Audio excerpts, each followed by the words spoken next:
এই রাজকন্যা কি? তুমি আমার রাজকন্যা। তোমাকে আমি প্রত্যেক রাত্রে স্বপ্ন দেখি তুমি রাজপ্রাসাদে রাজকন্যা হয়ে আমার জন্য অপেক্ষা করছো, আর আমি ঘোড়ায় করে টকবক টকবক করতে করতে রাজকুমার হয়ে তোমাকে নিতে আসছি। তারপর যখন স্বপ্ন ভেঙে যায়, তারপরে যে তোমাকে কত জায়গায় খুঁজছি, কত গ্রাম গঞ্জে শহরে খুঁজছি, কিন্তু পাইনি। যখন জানলাম তুমি খান সাহেবের মেয়ে, তখন আর নিজেকে ধরে রাখতে পারলাম না, তোমাকে নিতে তোমাদের বাসায় চলে এসেছি। কি? আমি রাজকন্যা আর তুমি প্রতিদিন আমাকে স্বপ্নে দেখো, এর জন্য আমাকে বিয়ে করতে চাও? আরও একটা কারণ আছে। কি কারণ?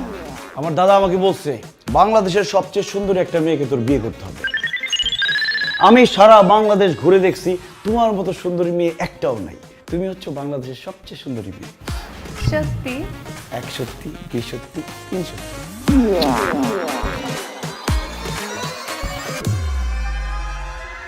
তেমন কিছু না, হাতে একটা চুমু দিছি।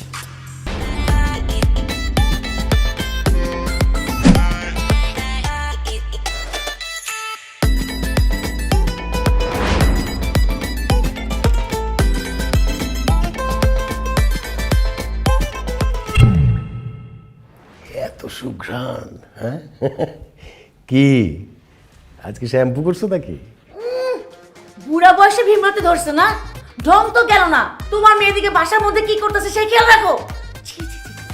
আমি ভাবতেই পারতেছি না আমার মেয়ে হয়ে এই কাজ কিভাবে করতে পারলো। কি করছে? দিদার সাথে পালাই গেছে? পাওয়াই যায় নাই। তবে তবে কি? শোনো, তোমার মেয়ে আমাদের সামনে যতই বলুক দিদারের সঙ্গে সম্পর্ক নাই, কিন্তু তলে তলে একটা সম্পর্ক ঠিকই আছে। তুমি কি করে বুঝলা? একটু আগে দিদার তোমার মেয়ের রুম থেকে বেরোইছে, আবার মুচকি মুচকি হাসতেছিল। এদিকে তোমার মেয়ে রুমে একা একা মুচকি মুচকি হাসতেছে। এবার বোঝো কি হয়েছে? কি আবার হবে? আমার মাথায় বাড়ি পড়ছে, আমার মান সম্মান সব ধুলায় মিশা গেল। মান সম্মান যতটুকু আছে সেটুকু যদি বাঁচাতে চাও, তাহলে তাড়াতাড়ি তোমার মেয়েকে দিদারের সঙ্গে বিয়ে দিয়ে দাও। অসম্ভব! ওই রাস্তার ভিখারির ছেলের সাথে আমার মেয়ের বিয়ে হতে পারে না। আমি খান, আমার মেয়ের বিয়ে হবে কোনো চৌধুরীর ছেলের সাথে। আরে বাবা, তাহলে ওই ছেলেকে বাসা থেকে বের করছো না কেন? আমি তো হাতে মারবো না, আমি তো ওকে ভাতে মারবো। কালকে ওকে এমন শর্ত দিব, ওই শর্ত পূরণ করতে গিয়ে ও তো খুন হয়ে যাবে।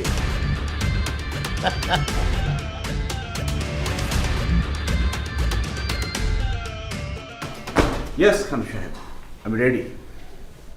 এত দেরি করে ঘুম থেকে উঠলে যে? কি যে বলেন না খান সাহেব, কয়েকদিন পরে আমি খান বাড়ির জামাই হব। আমি যদি ভোরবেলা ঘুমে থেকে উঠে বসে থাকি হবে? চুপ থাকো।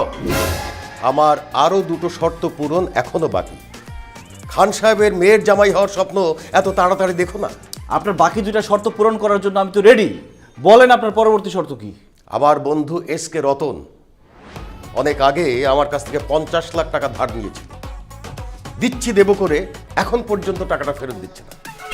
আজকের ভেতরে তুমি আমার ওই 50 লাখ টাকা রতনের কাছ থেকে উদ্ধার করে নিয়ে আসবে। আর যদি না পারো, কোনোদিন আমার বাড়ির ত্রিসীমানা আসবে না। বাবা তুমি এসব কি বলতেছো?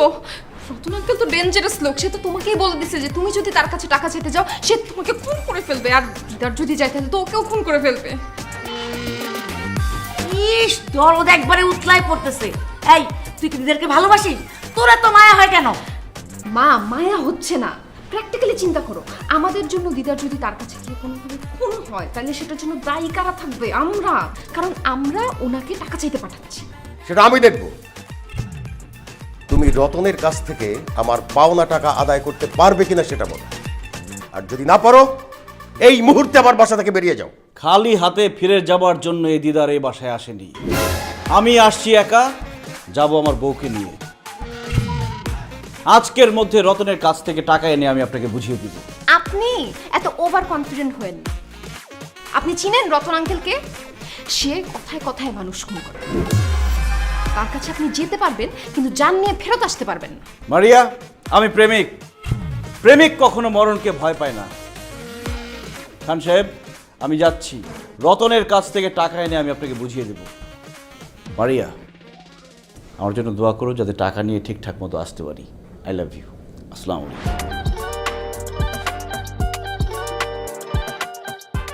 বাবা তুমি তো নিষ্ঠুর কেন? একটা মানুষকে মৃত্যুর মুখে ঠেলে দিলা। ইস, দরদ দেখে একবারে উতলায় পড়তেছে। এই তোর সমস্যা কি? এই ফাজিলটাকে তো আমরা ভদ্র বলে শিক্ষা দিতে পারছি না, ওকে শিক্ষা দিবে রতন ভাই। এই জন্যেই আমি রতনের কাছে ওকে পাঠিয়েছি।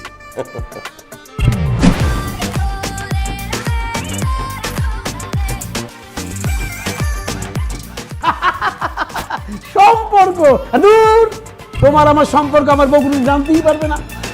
আপনা বানালে জানতে পারবে, একটু পরে সব জানতে পারবে। ওই কেডা তুই? আর তুই এখানে ঢুকলি কেমনে? আমি তো দরজা দিয়ে ঢুকছি, আপনি কি জানলা দিয়ে ঢুকছেন? একদম বাজে কথা কবি না। কেডা তুই? আমি দিদার আজকে তোর সব কীর্তিকর্ম ফাঁস। সিকিউরিটি, আয় সিকিউরিটি। সিকিউরিটি ডাইকে কোনো লাভ হবে না, তোর সিকিউরিটি সব আছে, হাত পা নাক মুখ সব বাইন্দা ফলাইছি, তারা শুধু শুনতে পাবে কিন্তু ডাক দিলে আসতে পারবে না। আজকে তোর সব কুকীর্তি আমি ফাঁস করবই। কিসের কুকুরতে ফাঁস করবি তুই? তুই আমার চিনাস? আমার নাম এসকে রতন, মাফিয়া ডন। তোর বাপ দাদা 14 গোষ্ঠীর খবর লয়ে এলো বাস্তব বাট। আপনি এতক্ষণ ওনার সাথে যা যা করছেন আমি সব ভিডিও করে ফেলাইছি, আমার এক বন্ধুর কাছে পাঠাও দিচ্ছে অলরেডি, কিন্তু কিছুক্ষণের মধ্যে আপনার বোর কাছে চলে যাবে এই ভিডিওটা।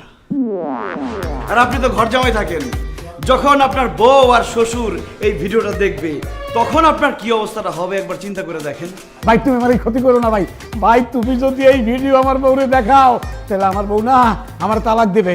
আর একটু তো কইছো যে আমি ঘর জামাই, আমি যে ঘর জামাই আমার শ্বশুরে আমার পাছায় টুকু ওই মানে পেছনে লাথি দিয়া আমার ঘর থেকে বাইর করে দিব। আর যে ভাই ভাই আমার ওই শালামা কুখ্যাত সন্ত্রাসী আমারে পাইলে গুলি করে বাইরে বলাইবো। তুমি এই ক্ষতি আমার করো না ভাই। ভাই একটা কাম করো ভাই, তুমি কি চাও? কি চাও? টাকা চাই, পাওনা টাকা। পাওনা টাকা? হই না, কিসের পাওনা টাকা? ফাইজিং করে টাকা পাও না? আমার তোমার লগে তো আমার কোনো দেখাই হয় না গিয়া। তোমার কাছে আমি কবে টাকা নিলাম? এই হালার পুত, আমার টাকা না, খান সাহেবের পাওনা টাকা 50 লাখ টাকা পায় তোর কাছে, আর তুই টাকা চাইলেই উল্টা পাল্টা ধমক দিয়ে ভয় দেখাস। এখন যদি টাকাটা না দেস, তোর এই ভিডিও আমি তোর শ্বশুর, তোর বউ, তোর শালার কাছে যখন পাঠাবো তখন তোর লাথি দিয়ে বাসা থেকে বাইর করে দিব। এই কথা পানির মতো ক্লিয়ার, লাইক অ্যাজ ওয়াটার। হ্যাঁ, গুন্ডামি করতেইছ? খান সাহেব তোর গুন্ডা ভাড়া করছে? চুপ! আমি গুন্ডা না, আমি খান সাহেবের জামাই। তাড়াতাড়ি টাকা বাইর কর, নাহলে কিন্তু ভিডিও চলে যাবো জায়গা মতো। এক্ষুনি তোমার আমি 50 লাখ টাকার চেক লিখে দিতেছি ভাই। তাড়াতাড়ি!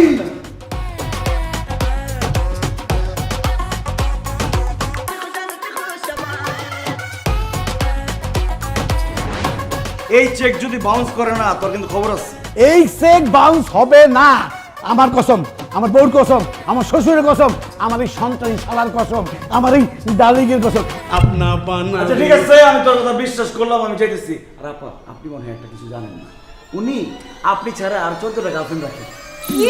এই, আমি ছাড়া তোমার 14 টাকা আরাম দাদা চুপ। তুমি না বলছো যে তুমি আমাকে ভালোবাসো? দাও। আরে না, তোমার খবর।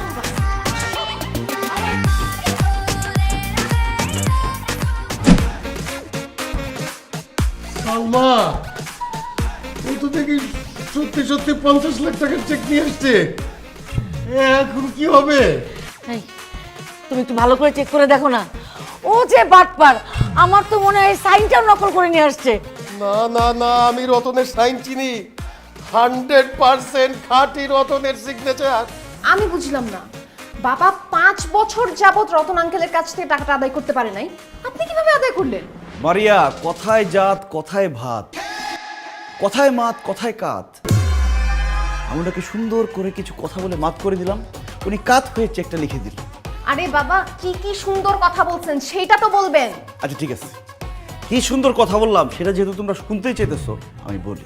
আমি রতন সাহেবের কাছে গিয়ে বললাম, খান সাহেবের খুব বড় একটা গোপন রোগ হয়েছে, সে আর বেশি দিন বাঁচবে না।